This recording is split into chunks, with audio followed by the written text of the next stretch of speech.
Nagkagulo ang publiko matapos kumalat ang balita na di umano'y nakatanggap ng matinding banta si Zaldico, isang kilalang personalidad sa larangan ng negosyo at politika.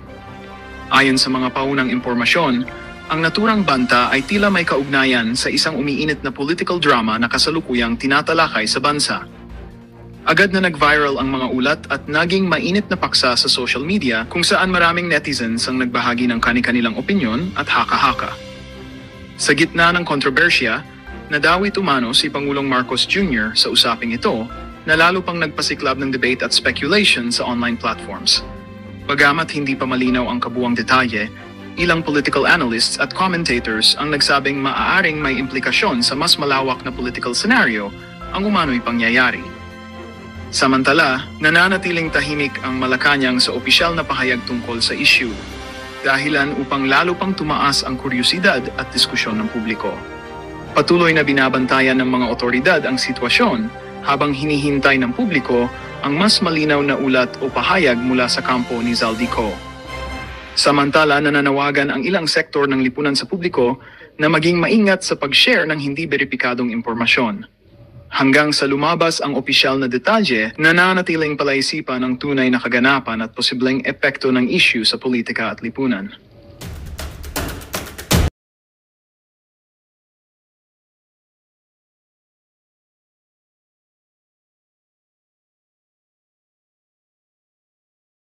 I just would want to know, where is Attorney Claire Castro? Doon ko ipinaliwanag na ginagawa ko lang ang mga utos niya tungkol sa mga insertions na sinasabi niyang hindi na raw niya makilala. Ilalabas ko po ang sulat ko sa Pangulo kasama ng bidyong ito.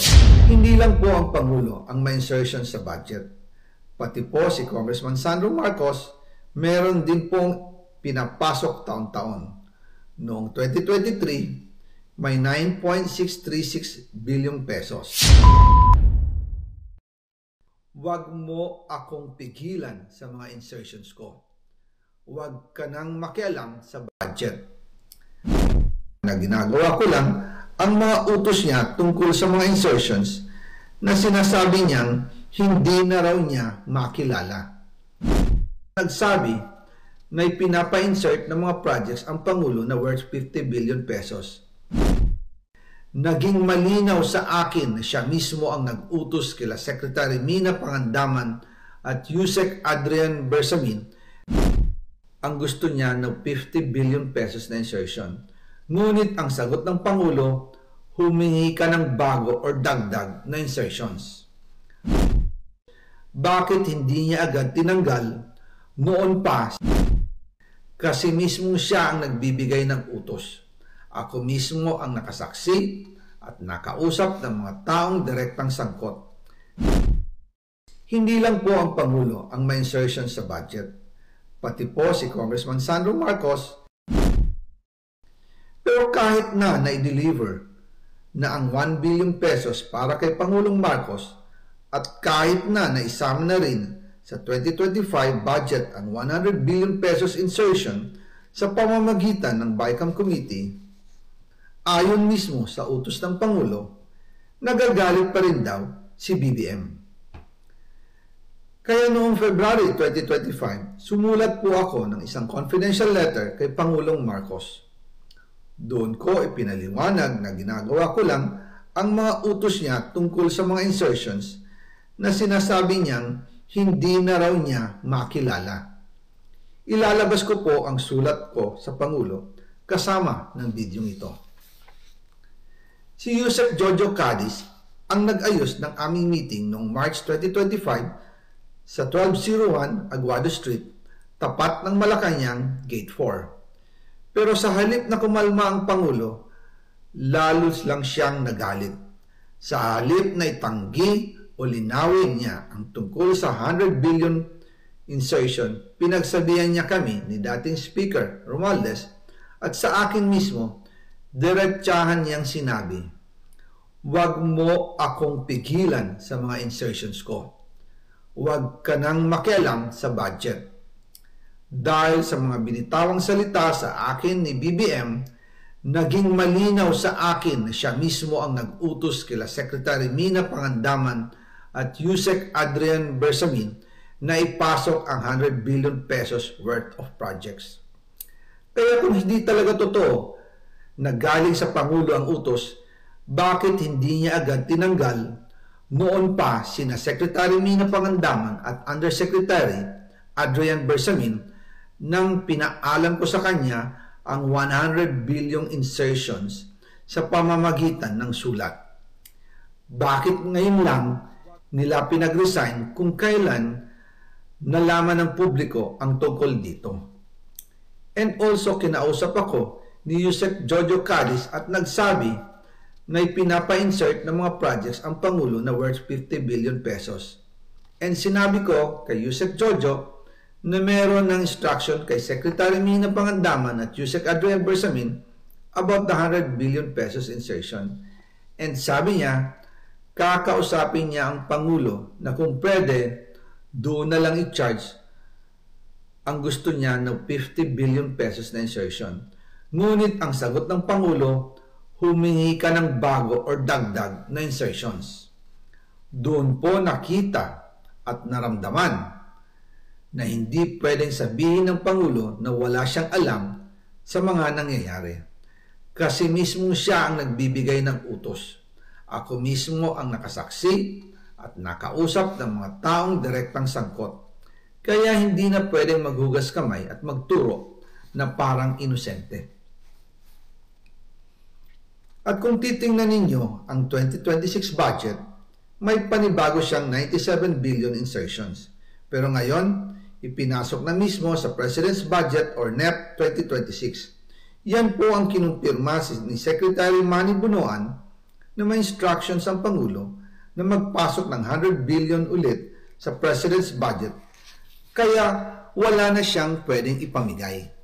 Ito ay nalaman ko noong May 2025 sa meeting namin kasama si dating Speaker Romualdez sa number 30 Tamarind Street, Forbes Park.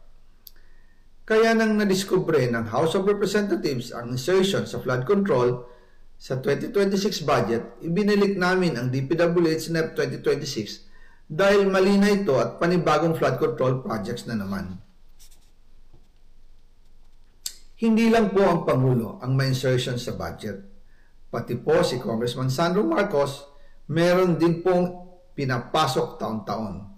Noong 2023, may 9.636 billion pesos. Noong 2024, 20.174 billion pesos.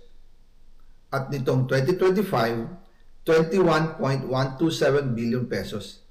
Lahat-lahat, ang kabuuan ay 50.938 billion pesos. At bawat taon po, sa tuwing dumarating ang BICAM budget process, lagi po may utos si Congressman Sandro na ipasok ang mga proyekto niya. Nalaman ko na lang sa mga contractor na galit siya sa akin nung pinag-uusapan na ang 2025 GAA budget. Ang sabi daw niya, ipatatagal ako at magpa-file ng maraming kaso laban sa akin. Kasi kulang ng 8 billion pesos yung insertion na gusto niyang ipasok. Ang dahilan daw, may mga contractor na nakapag-advance na sa kanya at dahil hindi na ipasok ang buong halaga, kailangan daw niyang magsauli sa mga yon. Para malinaw sa taong bayan, ilalabas ko po sa video na ito ang listahan ng mga proyekto na kasama sa mga insertions ni Congressman Sandro. The good sponsor of the budget of the PCO. I just want to know where is Attorney Claire Castro, because she has a lot of fans here. Yeah, you bet. You bet. Huh? I am told she's in the media information. Media literacy campaign. She runs that seminar. Media literacy campaign seminar. Do you want the... No, not really, because by tradition, if you have this budget hearing, I think we require the presence of Head of agency. head. I require the head of agency. Yes, but the head of agency is here, right? What PCO is your name? Secretary Dave Gomez. Secretary Dave Gomez. But I was just wondering where Attorney Claire Castro is right now.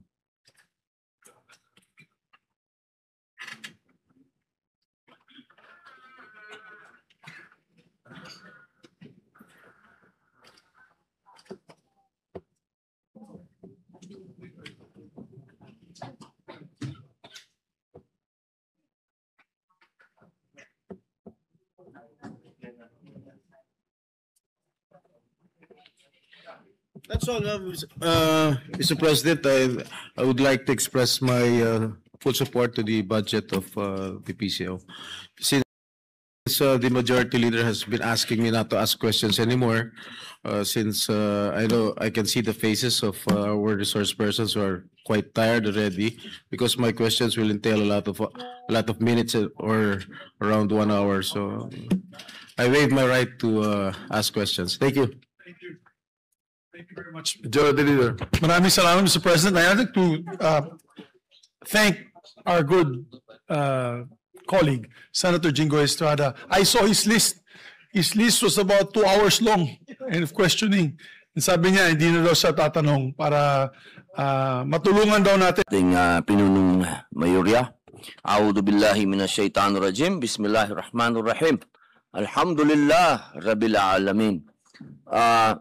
Okay po ba sa ating ginagalang na senadora, ating pong sponsor, na makapagtanong po tayo ng mga ilang bagay?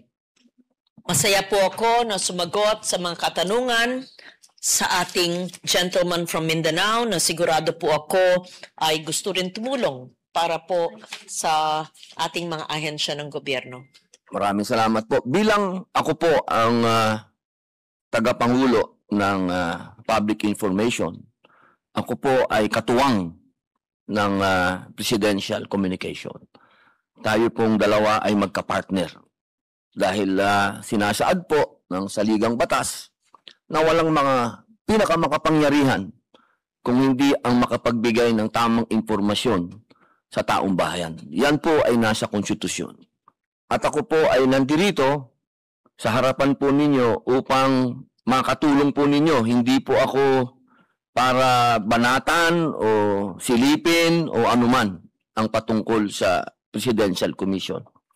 Kaya ako po ay nakasuporta sa inyong budget. Ako po ay isa sa mga tagapagtanggol po ninyo kapag may kinalaman po sa pulisiya. Ako po ay kailanman ay hindi na personal. Lahat po ng issue ko ay politikal. Hindi po ako kabilang sa mga bumabanat ng walang masasabi po nating mga naninira. Okay. Hindi po ako yun. Una ko pong gustong sabihin ay patungkol po dito. Meron pong mga bagay na gusto ko pong linawin galing po sa PICO dahil dapat po sa inyo ang unang-unang pinanggagalingan ng tamang balita. At ako naman po, kapag tama yung balita, ako po mismo ang nagpapalawak nito sa pamamagitan po ng social media ko at sa aking mga kasama. Ito pong mga nakaraang linggo, meron pong mga lumalabas katulad po noong nangyari doon po sa ating dalawang kalihim. Meron po tayong dalawang kalihim na nag-anunsyo. Ang sinabi po ng PICO na nagbitiw ang dalawang opisyal nito at tinanggap ng Pangulo. Ngunit, dininay po ito ng ating executive secretary nung sinabi niya na hindi naman daw siya nag-resign.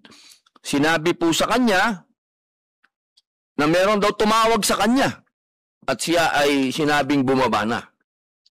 Ito po yung mga ganitong mga ganap ang hindi po nakakatulong para sa atin. Sapagkat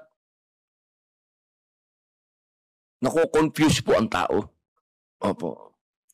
Bilang kayo po ang pamantayan at kayo po ang pinanggagalingan ng mga impormasyon, ano po ang pwedeng gawin ng PICO upang maiwasan po yung mga ganitong klaseng maling pahayag? I agree with you, Mr. President. Messaging is so important. Disinformation, misinformation, inaccuracy, lost in translation confuses the people. Even if you have good intentions, if you said it wrong, or if you intentionally meant to confuse, then that is wrong. And so, there must be clear source of messaging. Isa lang ang gagawa ng mensahe. Hindi pwedeng iba, hindi naman pwedeng nagsasalita, may balita,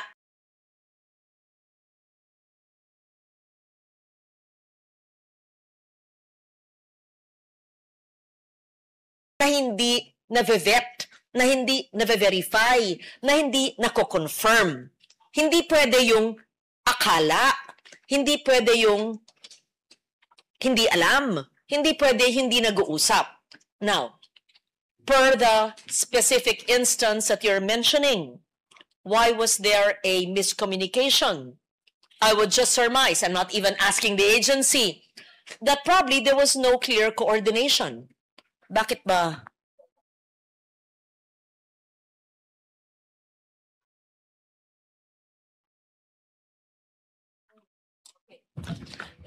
The PCO secretary says that the announcement given by the president himself was conveyed to the PCO, and that is the source of their declaration or their message. So in this case, you followed the process, which is the president himself through the Diretso sa Inyo gave that statement. So parang sinasabi po, ginang na tagapangulo, na naglabas po kaagad ang USEC nila ng pahayag na hindi po ito opisyal? I am told that the undersecretary's statements emanated from the president. Yes, it was cleared. It was cleared. Cleared by whom? Cleared by me. Cleared by the secretary, and the secretary cleared it with the president. I was there, yes. The information Yes. was relayed to me. Ang The ibig pong information- sabihin, opo, The information conveyed by the undersecretary was cleared with the secretary who cleared it. so yun po ang With the tamang president. impormasyon, hindi po yung kumakalat sa media. Kasi may kumalat po sa media na ang sinasabi ng ating dating executive secretary na hindi po yun ang naganap. So ang naganap po talaga yung sinasabi po ng ating USEC. Yes. Yun Again, po ang ano, para alam po natin Okay. kung ano talaga yung Maliwanag. statement. Opo. again, because this will go down in history, ha, tas ako nagde-defend ng budget, ha, Opo. hindi po ako privy sa sinasabi po nila. Ako ay taga-defend ng budget. Pero ito, hindi budgetary process ito. Ito'y kaganapan ng kasaysayan. Opo. Pero para po maliwanag, may mga side, you want to go. You can say it in the microphone, yeah. Just so that it's clear. Because I'm saying this so that it's clear that I am the messenger I'm trying to explain. According to the PCO, they cleared the statement with the president. Opo. Yan po ang pangahawakan natin ngayon. At yan Yes. po dapat ang malaman ng tao. Yes. Opo. Yung pahayag po ng ating dating We may or may not agree, we may or may not believe, but that is what is transmitted to me now Opo, dapat. Opo, by the opo. PCO. Opo. Dapat po kasi isa lang ang mensahe. Yes. At kung ano yung mensahe, yun po talaga ang dapat na malaman ng tao. Opo. Meron po akong pangalawang katanungan. Kapag ka sinabi po nating public information, naniniwala po ba ang PICO na dapat hindi ito political propaganda?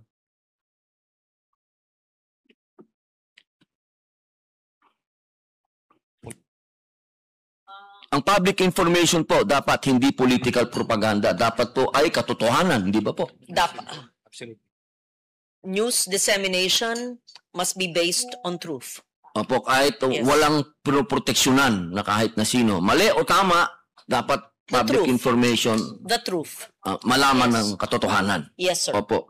Meron po tayong katanungan na nakakagululin po. Kanina tinanong na po ito ni Senator Raffy, katunayan paglakad po niya doon, sinundan ko siya sa lounge, sinabi ko sa kanya, "Boss, ba't hindi mo pa tinuloy? Tinanong mo na eh." Yung patungkol po sa mga troll, ito po kasi ay kalat na kalat. Alam naman po natin na ang troll ay pinanggagalingan ng bullying. At alam naman po siguro ng ating ahensya na pati po sa pribadong buhay at personal na buhay, marami na pong napapahamak sa bullying. Meron na pong mga batang nagpapakamatay, meron na pong nasisira ang mga buhay, kagagawan po ito ng mga troll. Ang atin po bang ahensya, PICO, ay naniniwala na dapat may troll ang gobyerno? Hindi ko kailangan sagutin, itanong sa kanila. Dapat wala. Ayon sa kanila po, ay wala. Pero actually, talaga bang wala? Sa mga resources na binibigay sa inyo, malay naman namin na wala. Kasi yan ang kalakaran. I mean, I'm speaking for myself. I mean, of course, the official statement. Again, I'm defending their budget. And I'm only saying this based on what is transmitted to me. But, not that I don't believe you, Secretary, but because it happens in real life, from we GMA. Sir, don't can you know. clarify? Are we saying that So, the I am told they arrest don't. warrant is not yet confirmed? And also, sir, have you heard from Senator Bato, would surrender be in the works at the moment, sir? Yeah, we have not seen nor received any copy of this ICC warrant of arrest. We are just reacting to what we heard over the weekend and what has been circulating. Siyempre, yung may hawak ng DOJ, si Ombudsman Bonjing, di ba? Sinabi niya, siya yung nagpauna. Siya rin yung nagsabi noon na Interpol ang kukuha kay Pangulong Duterte. Matagal yan sinasabi yun, Interpol. Nagkatotoo nga. Di ba mga kareaksyon ngayon? Si Bato, ayan yan. Yan ang mangyayari. Online. As to the senators, to the good senator reaching out to us, also we have not received any. Nor I don't think he will be making such a representation considering na wala pa. There's nothing to speak of. No ICC warrant. Palagay ko mga kareaksyon dito na magkakaalaman. Ako sa Pangulong Duterte, nagtimpi ang taong bayan. Nagtimpi tayo dahil ayaw natin bumagsak ang martial law. Nagtimpi ang sambayan ng Pilipino sa nangyari sa Pangulong Duterte. Dahil pinoprotektahan natin ang kapayapaan. Dahil alam naman natin ang kayang gawin ng mga Marcoses. Kaya nilang gawin lahat para hindi lang umalis sa kapangyarihan ng mga yan. Kaya po nilang gawin lahat sa mga Pilipino.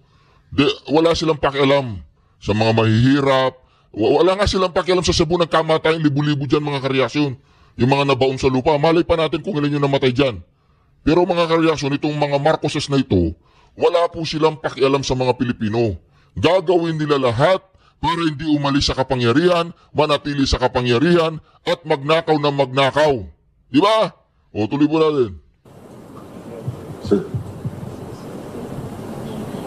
Sir, Adrian Ayalin po, ABS-CBN. Sir, what's keeping the government from choosing yung surrender na option considering yun po yung ginawa last time? Bakit hindi po uulitin yung ginawa last time kay former President Duterte?